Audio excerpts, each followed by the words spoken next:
नमस्कार साथियों। UP TET की परीक्षा नज़दीक है और तैयारी को मजबूत बनाने का समय आ गया है। तो आज की इस वीडियो में हम करने वाले हैं पिछले वर्षों में पूछे गए प्रश्नों की शानदार प्रैक्टिस।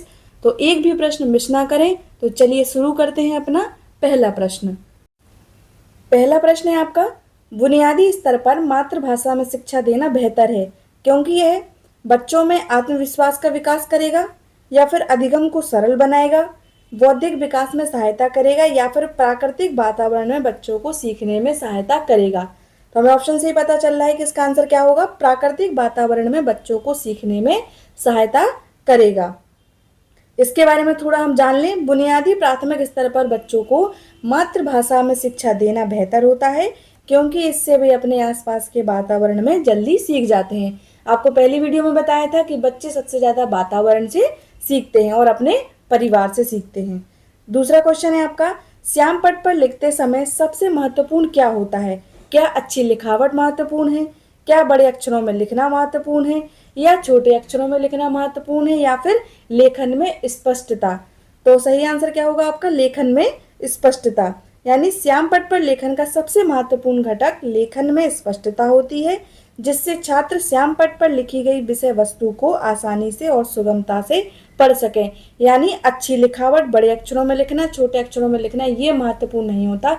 ब्लैक बोर्ड पर हमने क्या लिखा है एज अ टीचर, तो बच्चे को वो समझ में आना चाहिए। हमने इसलिए क्या है कि स्पष्ट, ब्लैक बोर्ड पर हमें स्पष्ट लिखना है ताकि बच्चे समझ सकें। नेक्स्ट क्वेश्चन क्या है आपका, आपकी कक्षा में एक छात्र देर से आता है तो आप क्या करेंगे?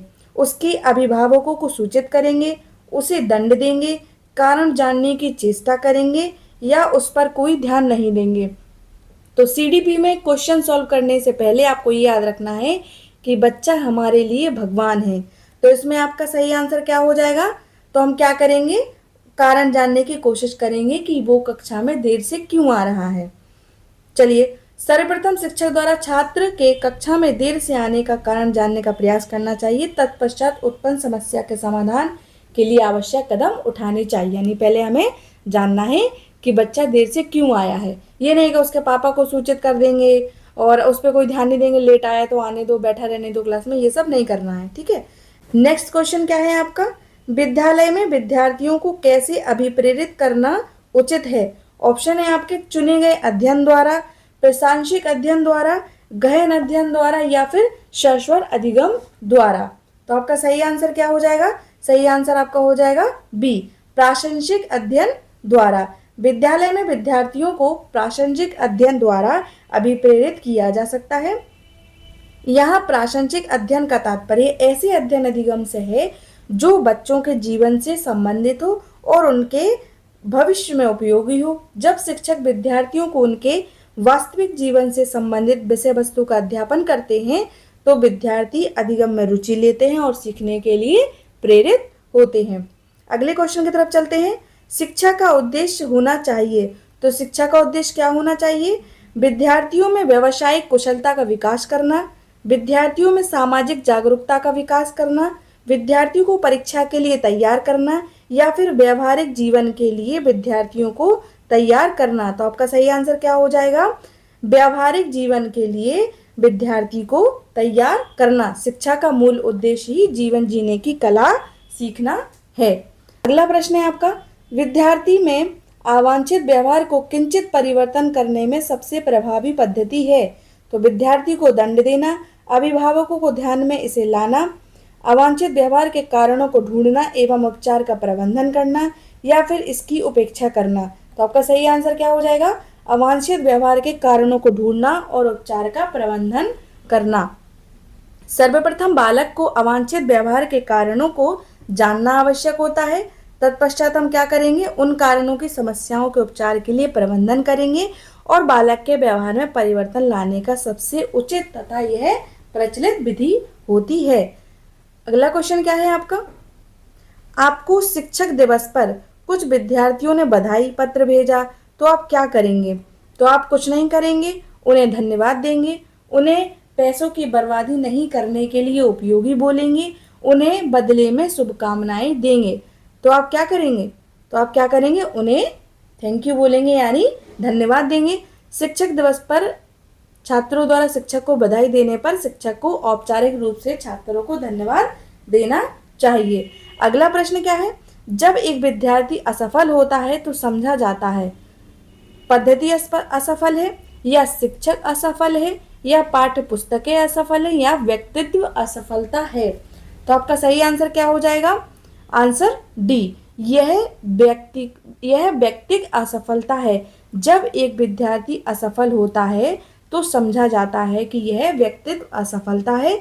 विद्यालयों में विद्यार्थियों की असफलता के बारे में क्या क्या सही है? विद्यार्थी असफल होते हैं क्योंकि शिक्षण उस तरीके से नहीं किया जाता जो उनके सार्थक हो। विद्यार्थी असफल होते हैं क्योंकि विद्यालय व्यवस्था प्रत्येक विद्यार्थी की आवश्यकताओं और अभिरुचियों का ध्यान नहीं रखती। नेक्स्ट क्वेश्चन क्या है? किसी विद्यार्थी को सबसे महत्वपूर्ण विशेषता क्या होती है? तो किसी स्टूडेंट की सबसे महत्वपूर्ण विशेषता क्या है? उत्तरदायित्व की अनुभूति, ईमानदारी, सहभागिता या आज्ञाकारिता। तो आपका सही आंसर क्या हो जाएगा? आज्ञाकारिता। तो किसी विद्यार्थी की सबसे महत्वपूर्ण विशेषता आज्ञाकारिता है। आज्ञाकारिता का मानव व्यवहार में सामाजिक प्रभाव का एक रूप होता है जिसमें एक व्यक्ति स्पष्ट निर्देशों या किसी प्राधिकारी व्यक्ति के आदेशों का पालन करता है। एक बालक अपने माता पिता, शिक्षक तथा अपने से बड़े जनों की आज्ञा का पालन करता है। अगला प्रश्न क्या है आपका? आप किसी कक्षा में पाठ पढ़ाते हैं और एक विद्यार्थी विषय से असंबद्ध एक प्रश्न पूछता है तो आप क्या करेंगे? यानी कोई जब बच्चा आप पढ़ा रहे हैं और कोई बच्चा आपसे ऐसा प्रश्न करता है जो आपके सिलेबस या फिर जो आप पढ़ा रहे हैं उससे रिलेटेड नहीं है, तो आप क्या करेंगे? तो उसे असंबद्ध प्रश्न पूछने की अनुमति देंगे। क्या आप उसको प्रश्न पूछने देंगे? उसे असंबद्ध प्रश्न पूछने की अनुमति नहीं देंगे। उसे गैर अनुशासित समझकर दंडित करेंगे। कक्षा के बाद प्रश्न का उत्तर देंगे। तो आपका सही आंसर क्या हो जाएगा? कक्षा के बाद उसे उस प्रश्न का उत्तर दे देंगे। कक्ष में शिक्षण प्रक्रिया के दौरान विषय वस्तु से असंबद्ध प्रश्न पूछने पर अध्यापक द्वारा कक्षा के बाद प्रश्न का उत्तर देना सर्वाधिक उचित है ताकि कक्ष में शिक्षण प्रक्रिया में किसी प्रकार का अवरोध न आए तथा अनुशासित रूप से शिक्षण कार्य चलता रहे। अगला प्रश्न है, एक सामान्य 12 वर्ष की आयु के बच्चे में सबसे अधिक होना संभव है। तो क्या होना संभव है? कुल प्रेरक समन्वय में कठिनाई, वयस्कों को खुश करने के बारे में दुश्चिंता की अनुभूति, अब और यहाँ में उसकी रुचियों को सीमित करना, समकक्षी के अनुमोदन के लिए बेचैनी। तो आपका सही आंसर क्या हो जाएगा? समकक्षी के अनुमोदन के लिए बेचैनी। आंसर नंबर डी आपका सही हो जाएगा। तो इसके बारे में थोड़ा जान लें। समकक्षी के अनुमोदन के लिए बेचैनी पूर्व किशोरावस्था 9 से 12 वर्ष की प्रमुख लक्षण होता है। इस अवस्था का बालक औपचारिक शिक्षा द्वारा समाज और संस्कृति के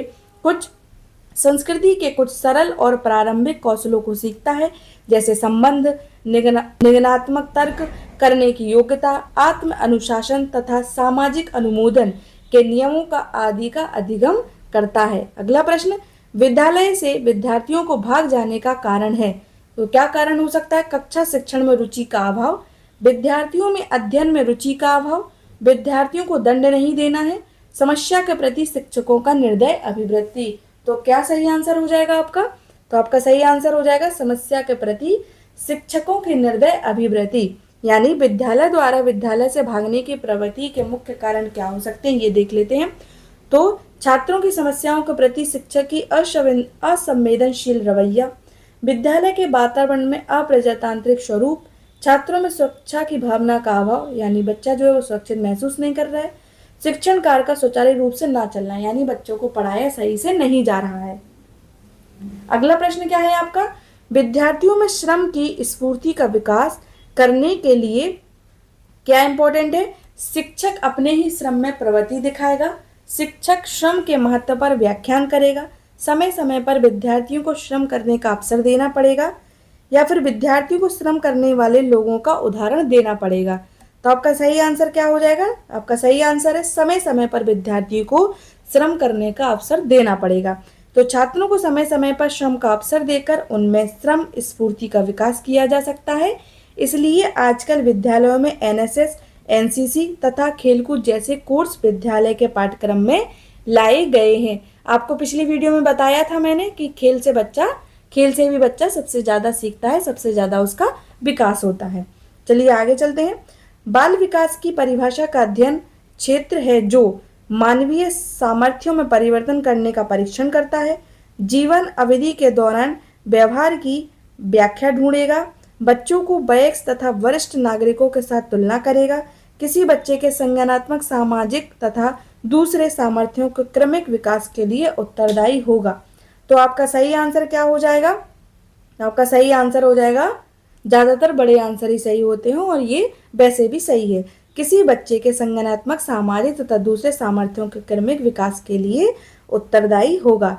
इसके बारे में थोड़ा जान लें। बाल विकास मनुष्य के जन्म से लेकर किशोर अवस्था के अंत तक उनमें होने वाले जैविक और मनोवैज्ञानिक परिवर्तनों को कहते हैं।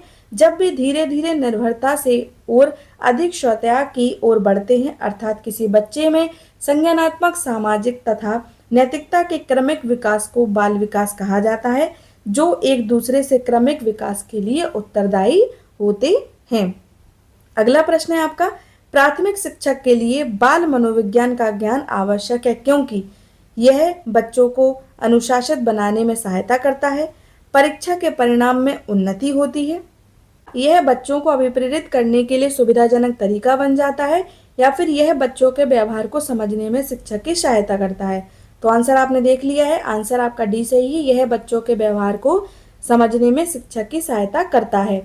तो शिक्षक को बाल मनोविज्ञान का ज्ञान होना अति आवश्यक होता है क्योंकि इसके द्वारा शिक्षक बालक के व्यवहार को आसानी से समझ सकता है तथा अपना शिक्षण कार्य सुचारू रूप से चला सकता है। यानी टीचर को बाल मनोविज्ञान का ज्ञान होना आवश्यक है, इसीलिए हम पहले से सीडीपी पढ़ रहे हैं।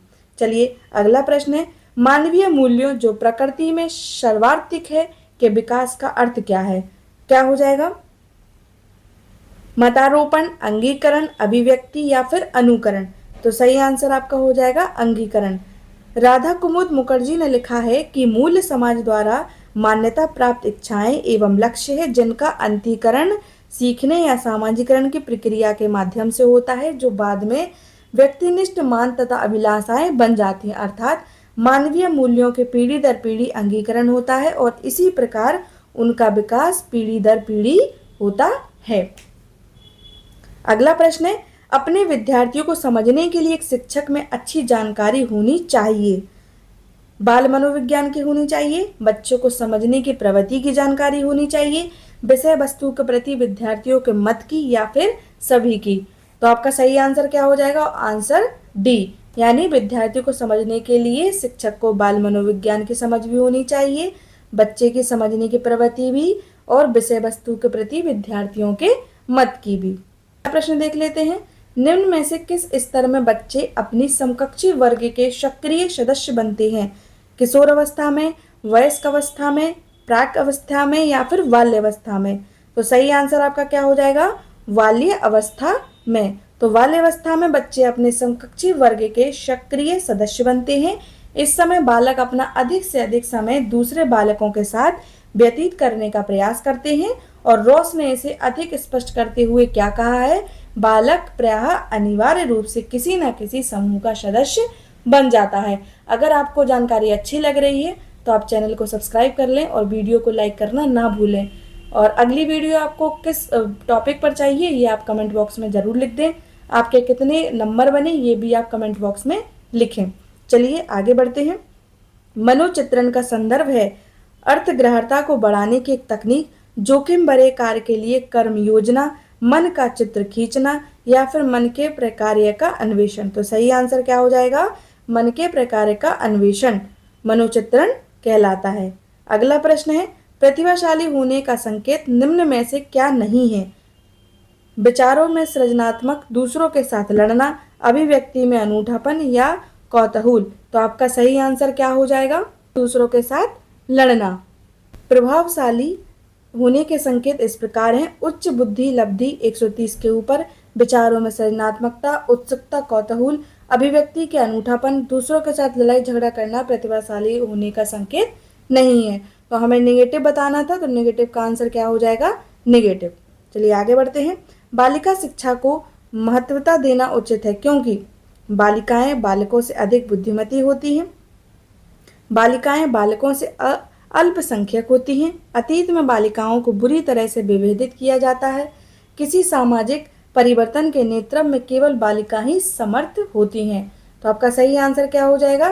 किसी सामाजिक परिवर्तन के नेतृत्व में केवल बालिका ही समर्थ होती हैं। तो ये क्या दिखा रहा है आपका? Gender stereotype.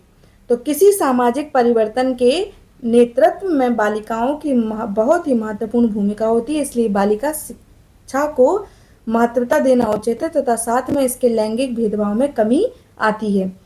अगले प्रश्न की ओर चलते हैं। समन्वित शिक्षा की सफलता निर्भर करती है समुदाय के समर्थन पर, पाठ्य पुस्तकों की उत्कृष्टता पर, शिक्षक अधिगम वस्तुओं की गुणवत्ता पर, या फिर शिक्षकों में अभिवृत्तिगत परिवर्तन पर। तो सही आंसर आपका क्या हो जाएगा? समुदाय के समर्थन पर। तो समन्वित शिक्षा की सफलता समुदाय के समर्थन पर निर्भर करती है, क्योंकि जब तक समुदाय के लोग विशेष आवश्यकता वाले बच्चों के प्रति सकारात्मक दृष्टि नहीं रखेंगे और उन्हें नियमित विद्यालय में स्वीकार नहीं करेंगे, तब तक समन्वित शिक्षा सफल नहीं हो पाएगी। आगे चलते हैं। अधिगम में संबंधित किसी विद्यार्थी की समस्याओं का सबसे अच्छा उपचार क्या होगा? कठोर परिश्रम का सुझाव, ग्रंथालय में निरीक्षित अध्ययन, निजी शिक्षण का सुझाव, या फिर निदानात्मक शिक्षण। तो सही आंसर क्या हो जाएगा आपका? निदानात्मक शिक्षण। तो अधिगम से संबंधित किसी भी विद्यार्थी की समस्याओं को सबसे अच्छा उपचार निदानात्मक शिक्षण द्वारा किया जा सकता है तथा साथ ही भविष्य का निर्धारण भी सही दिशा में किया जा सकता है। अगले प्रश्न की ओर चलते हैं। एक शिक्षक विद्यार्थियों को अनुप्रेरित कर सकता है पुरस्कार देकर, सही मार्गदर्शन कराकर, उदाहरण देकर, या फिर कक्षा में भाषण देकर। तो सही आंसर आपका क्या हो जाएगा? सही मार्गदर्शन कराकर एक शिक्षक विद्यार्थियों को अनुप्रेरित यानी मोटिवेट कर सकता है। अगला प्रश्न है, यदि कोई विद्यार्थी आपका सम्मान नहीं करता तो आप उसकी उपेक्षा करेंगे, परीक्षा में कम अंक देंगे, उसको अभिभावक से बात करेंगे, या फिर उसे डांटेंगे? तो इसमें आपका सही आंसर क्या हो जाएगा? उसके अभिभावकों से बात करेंगे। तो विद्यार्थी द्वारा शिक्षक को सम्मान न देने पर विद्यार्थी के व्यवहारिक समस्याओं का पता लगाएंगे, उसके अभिभावकों से हम क्या करेंगे? बात करेंगे। अगला प्रश्न है, शिक्षण का शताब्दी स्तर है क्या है? शिक्षक केंद्रित, छात्र केंद्रित, प्रधानाध्यापक केंद्रित, या फिर अनुभव केंद्रित? ज़्यादा डिटेल में आपको इसलिए नहीं बता रही हूँ क्योंकि पढ़ तो आपने बहुत लिया है, इस समय हम सिर्फ रिवीजन कर रहे हैं। तो आप कितने क्वेश्चन सही कर पा रहे हैं जो प्रीवियस ईयर में आए हैं, उनका आप नंबर हमें कमेंट बॉक्स में लिखकर ज़रूर बताएंगे ताकि हमें पता चले कि आपकी तैयारी कैसी चल रही है। अगली वीडियो आपको किसी स्पेशल टॉपिक पर चाहिए है क्या, जो आपको परेशान कर रही हो, जैसे कि मनोविज्ञान से संबंधित या किसी दूसरे विषय से संबंधित कोई भी थ्योरी जो आपको समझ में ना आ रही हो, जो आपको डाउटफुल हो, तो वो आप मुझे बता सकते हैं। तो उस पर मैं आपके लिए एक वीडियो लेकर आऊँगी ताकि कम समय में अपनी तैयारी को और बेहतर कर पाएँ। और वीडियो पसंद आए तो लाइक करना और सब्सक्राइब करना बिल्कुल ना भूलें। चलिए आगे देख लेते हैं। तो इसका सही आंसर क्या हो जाएगा? शिक्षक केंद्रित। तो शिक्षण का शताब्दी स्तर शिक्षक केंद्रित होता है, जबकि शिक्षक का प्रजातांत्रिक स्तर छात्र केंद्रित होता है। अगला प्रश्न है, चरित्र का विकास होता है इच्छा शक्ति द्वारा, बर्ताव एवं व्यवहार द्वारा, नैतिकता के द्वारा, या उपरोक्त सभी के द्वारा? तो सही आंसर क्या हो जाएगा आपका? सभी के द्वारा। तो इच्छा शक्ति द्वारा, बर्ताव द्वारा और नैतिकता द्वारा चरित्र का निर्माण होता है। निम्न में से कौन सा शिक्षण अधिगम का स्तर नहीं है? विभेदीकरण स्तर, स्मृति स्तर, चिंतनशील स्तर और समझ स्तर। तो सही आंसर आपका क्या हो जाएगा? विभेदीकरण स्तर। आगे चलते हैं अगले प्रश्न की ओर। यदि एक विद्यार्थी कक्षा में भाग लेने से संकोच करता है तो आप क्या करेंगे? उससे प्रश्न नहीं पूछेंगे? जिन प्रश्नों के उत्तर वह दे सकता है केवल उन्हीं प्रश्नों को पूछेंगे, या फिर उन प्रश्नों को नहीं पूछेंगे जिसके उत्तर उसके सामर्थ्य के बाहर हों, जिसके कारण वह कक्षा में उपहास का पात्र बन सकता है? उसे केवल तब तक प्रश्न पूछेंगे जब तक वह उत्तर देने के लिए उत्साहित हो। तो आपका सही आंसर क्या हो जाएगा? शिक्षण अधिगम के प्रक्रिया के दौरान शिक्षण संकोची छात्र से तभी प्रश्न करने चाहिए जब वह उत्तर देने के लिए उत्साहित हो, ताकि धीरे धीरे उससे आत्मशक्ति का संचार हो और वह कक्षा में सहभागी बन सके। अगले प्रश्न की ओर चलते हैं। शिक्षक का बर्ताव कैसा होना चाहिए?